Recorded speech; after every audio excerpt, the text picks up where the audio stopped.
Hello everybody and welcome to our session on adopting Microsoft 365 within your law firm. My name is Tom Hickmott, I'm a sales manager at CTS and I'm joined by my colleague Mo Bakir. Good morning everyone. Thanks for taking your time today to join us, and I hope that the session will be beneficial to all of you. Thank you. Thanks Mo.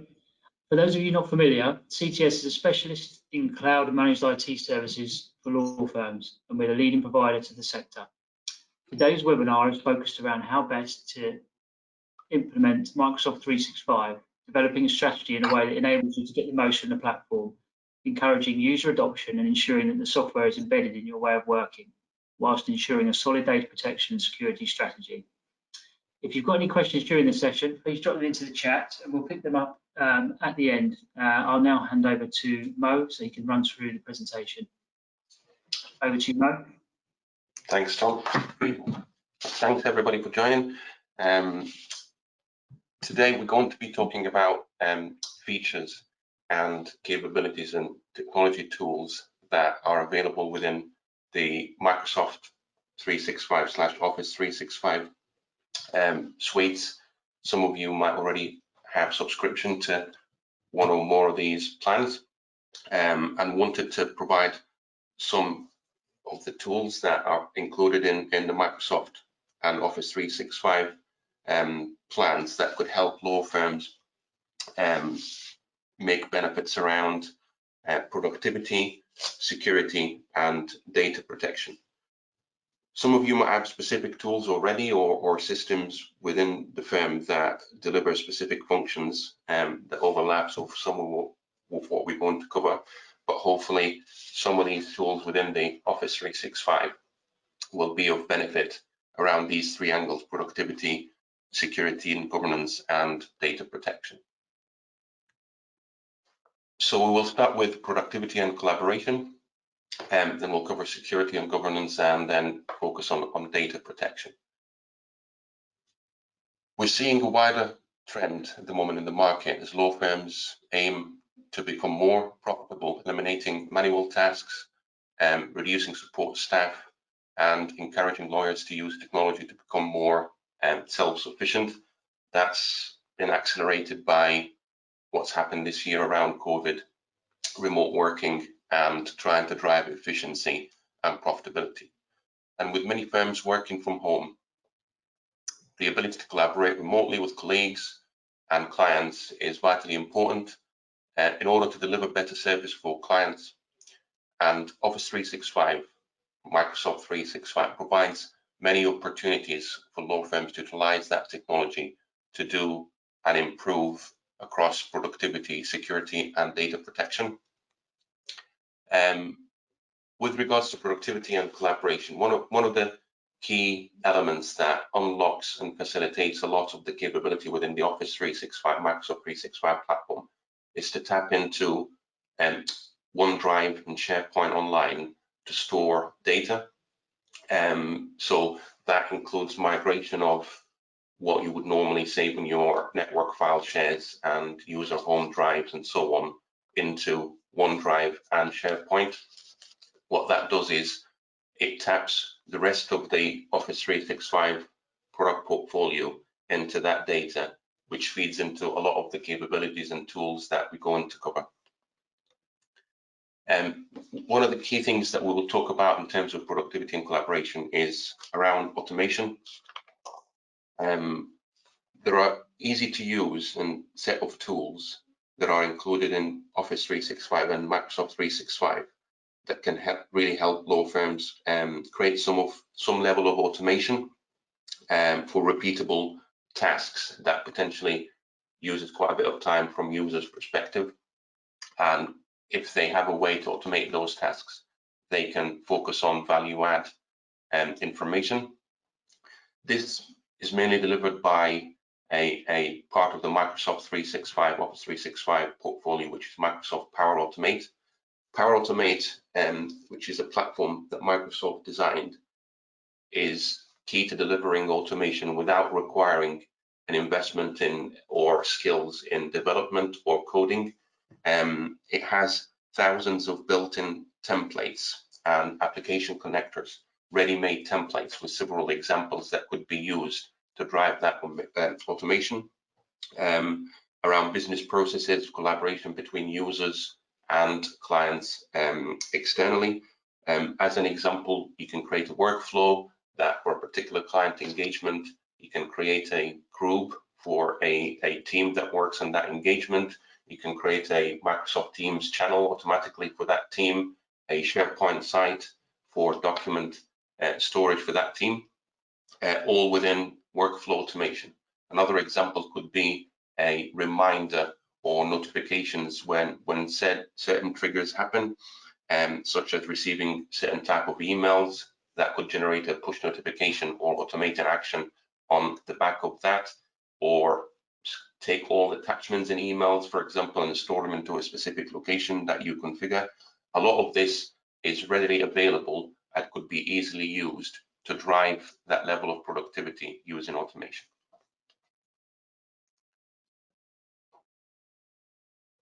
The second part around this is, as part of the Microsoft Power Platform, there is a tool available, Microsoft Power Apps.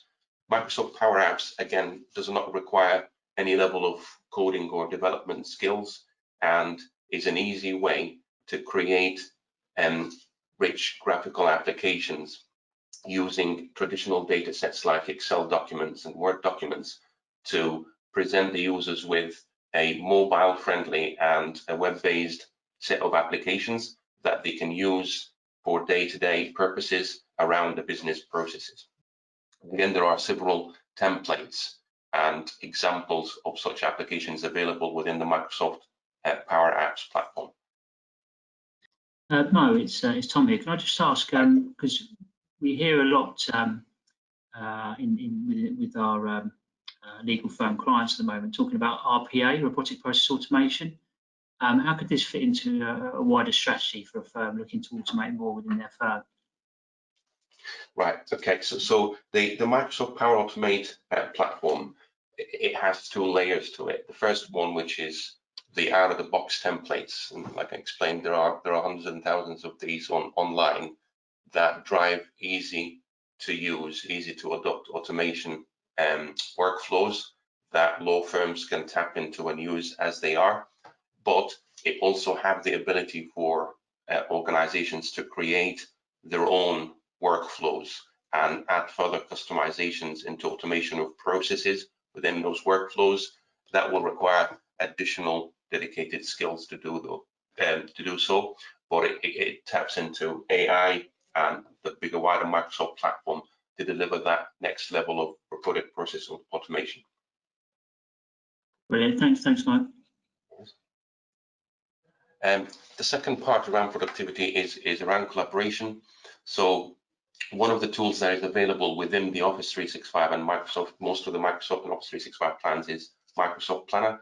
Microsoft Planner is an easy way to for a team to collaborate and share tasks, assign those tasks, and track progress around those tasks, and feeds into the wider platform of Office 365, whether it's SharePoint, documents and collaboration, or team channels. A second benefit is around what we call Microsoft groups. So that allows you to easily collaborate on a client matter, for example, utilizing groups where a team can share and access information across multiple collaboration tools such as Teams, OneDrive, Microsoft Planner, and SharePoint. And going back to Power Automate, you can automate the creation of the group itself and all the associated application content that is linked to that group using Power Automate. So for each group you create, you can set that group also has a Teams channel. It also has a SharePoint list or site and a OneDrive location for sharing documents on a particular engagement. One of the other capabilities around Microsoft Booking. So you can easily schedule and manage bookings across the entire firm using Microsoft Booking, which is again available within the Office 365 platform and included in most of the plans. That enables you to interact with clients and clients to interact with the firm for their scheduled bookings on. You can have that on your website, social media pages, or client portals. So it provides that rich engagement around scheduling and visibility for the firm across all the bookings for fee earners and associates.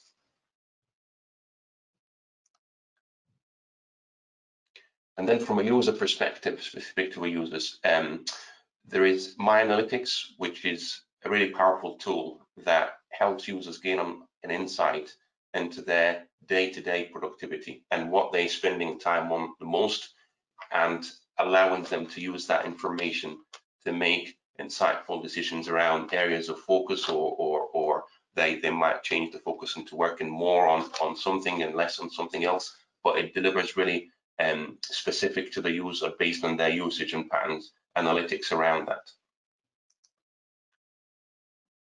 Additional thing around data information insights, again, as an example for firms, could have insights into usage of, example, Microsoft Teams.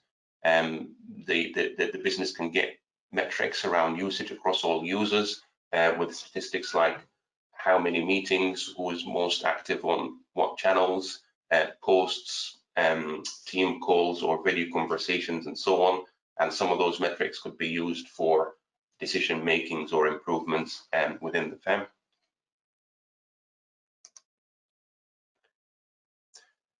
We move into the security and governance aspect. Law firms are currently hot targets for hackers and cyber attacks, with recent stat that around 70% of law firms falling victim to a cyber attack in the last 12 months. It's a big challenge, particularly accelerated around the COVID and remote working, which amplified that risk. So it's important to ensure you use all the tools at your disposal to protect against these threats and safeguard your firm's client data. So we're going to run through some of the capabilities in Office 365 and Microsoft 365 that can help you enhance that security posture and improve security and governance. One aspect of that is validation of your Office and Microsoft 365 security. So Microsoft Secure Score is an easy to use tool that can be used to provide you with an assessment of your 365 deployment, security best practice configuration, and information around any gaps of that configuration compared to the best practices of configurations for a deployment of similar size, with a score attached to that, and so that suggested actions of configurations that you can fill in those gaps to improve your security scoring and your security maturity around the Office 365 deployment. The second aspect around enhancing security within Office 365 is adopting multi-factor authentication, and several law firms are already using MFA in some shape or form. Some are using modernized software-based authentication apps such as Microsoft Authenticator or Google Authenticator, but we have come across other firms that are using SMS codes for authentication, and we recommend using modern apps on authenticator apps instead of SMS, as SMS in the natural sense of SMS messages, they are not encrypted, so they could be intercepted and the codes could be compromised. So we recommend the use of authentication apps instead. One aspect of adding additional capability into multi-factor authentication is Microsoft Azure AD Premium P1 plans. That includes enhancements around security with the addition of conditional access. So conditional access allows you to configure additional conditions for security based on a user location, for example. So users that log onto the platform from within the Office network, they have a level of security. If they log in on remotely, they have a different level if they log in from the UK versus outside the UK. So it gives you that granular security controls around location and access conditions. We recommend that multi-factor authentication expiry should be enabled to ensure that users that use Outlook on their mobile devices are prompted for multi-factor authentication, and that could potentially be daily or a weekly basis. We don't recommend that it's enabled all the time, because otherwise it's a bit of an inconvenience for the user that every time they click on the Outlook app, they have to put MFA credentials. But a good level of protection, if you require that to be done once a day or a week, that should be sufficient.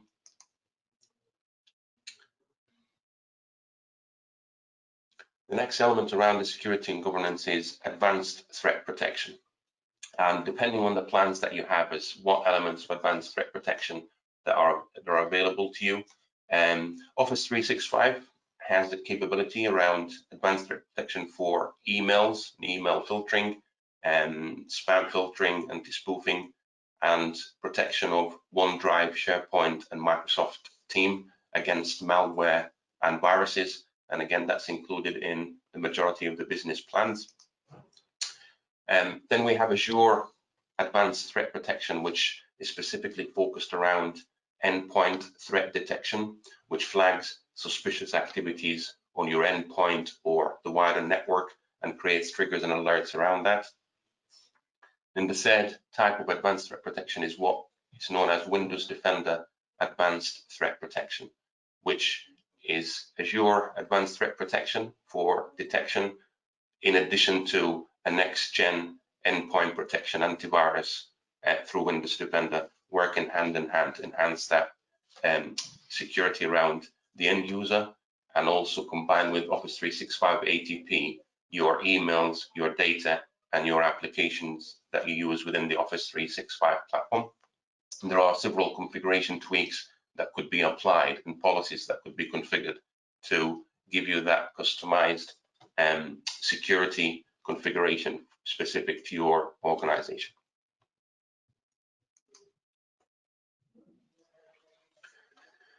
Some of the capabilities around governance and compliance is data classification and data loss prevention. So policies could be put in place to stop users, for example, sending information such as credit card details via email or through Microsoft Teams or other means of communications using the Office 365 tools. Users sometimes might unintentionally send information, and having that those policies in place kind of stops that and prevents that from happening and for information to be leaked out via emails. And other capabilities around e-discovery holes.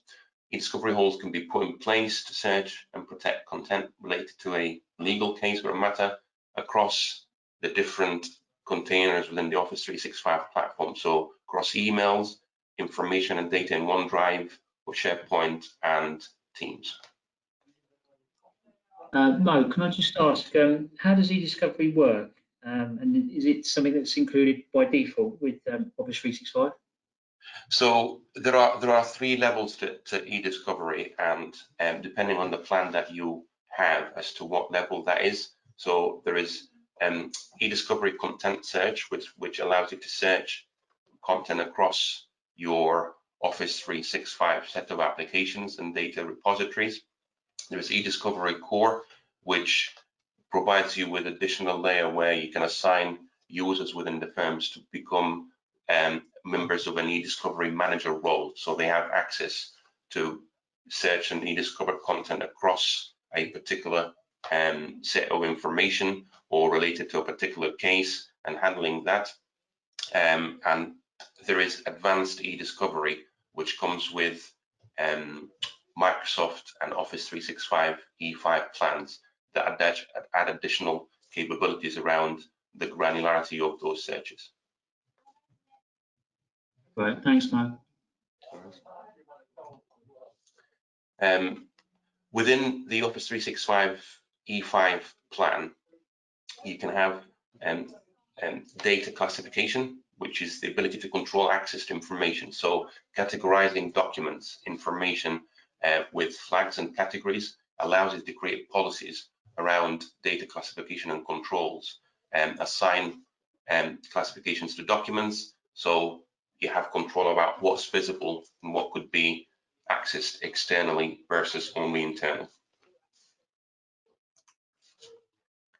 And the next part around the governance is litigation hold. So there is built-in capability within Office 365 to configure litigation hold to protect for the protection of information on active mailboxes and associated archive mailboxes for a set period, and that could be configured granularly on a per mailbox level with different replication hold settings and configurations that you could apply.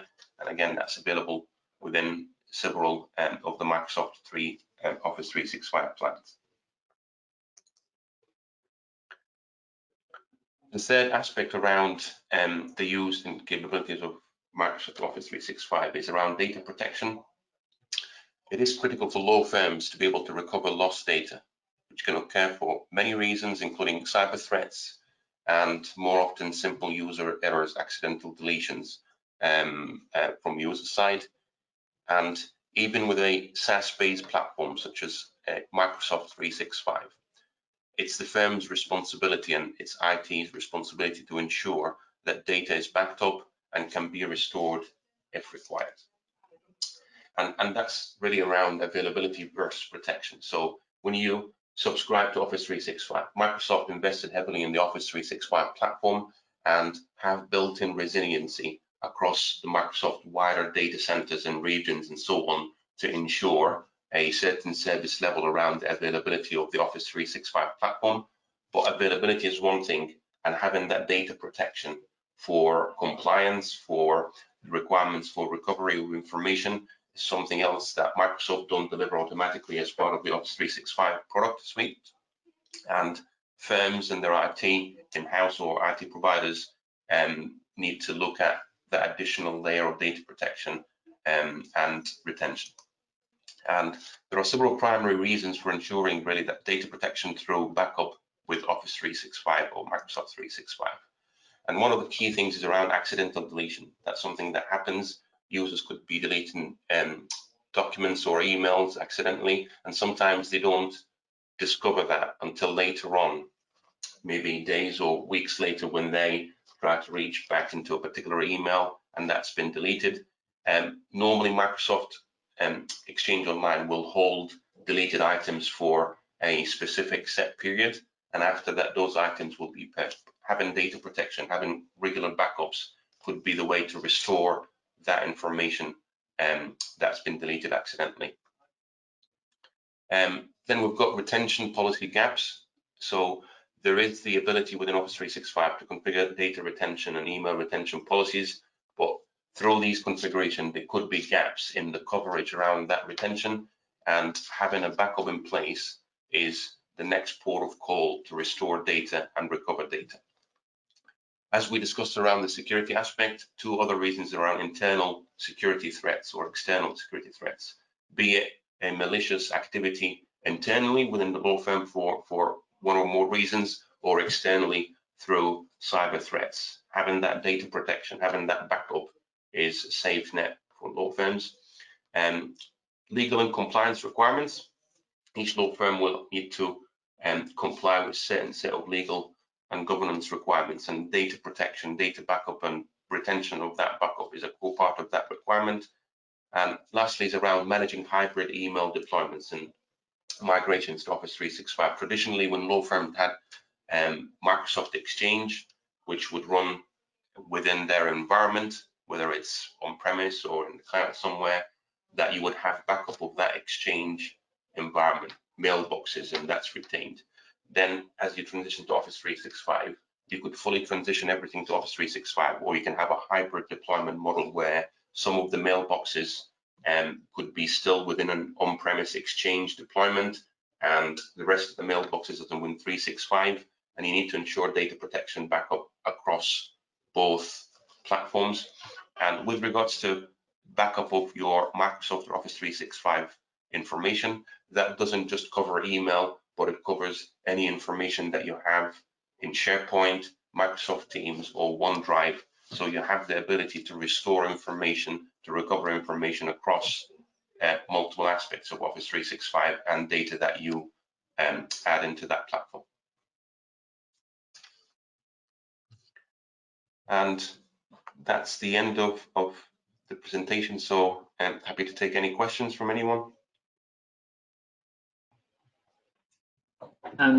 Yeah, so if anyone does have any questions, if they'd like to drop them into the chat box on your screen there, just while people are looking at that. Mo, perhaps there's a question here for you. How would people know which Office or Microsoft 365 package is best for their firm? Thanks, Tom. So that's a good question. So there are several plans within the Microsoft and Office 365 platform, and it could be confusing sometimes with the granular level of features and capabilities that are included in Plan X but not included in Plan Y. But what we see in our engagement with a lot of law firms, there is the enterprise plans, which is around E1, E3, and E5, and most commonly used plan across a lot of law firms is Office 365, Microsoft 365 E3 plan, and that gives you a lot of the capabilities, most of the capabilities that we've covered during this presentation. If the firm is of a small size, Microsoft have Microsoft 365 Business Premium, which I think can go up to 300 users, and that gives you the majority of the capabilities and features as well that we've covered during this session. If you want to extend that further and tap into additional advanced capability, Office 365 and Microsoft 365 E5 plan provides you with that. Great, thanks, Mo. I guess lastly, we haven't had any questions come through yet, but have you got any advice, Mo, just to finish off on migrating data over to OneDrive?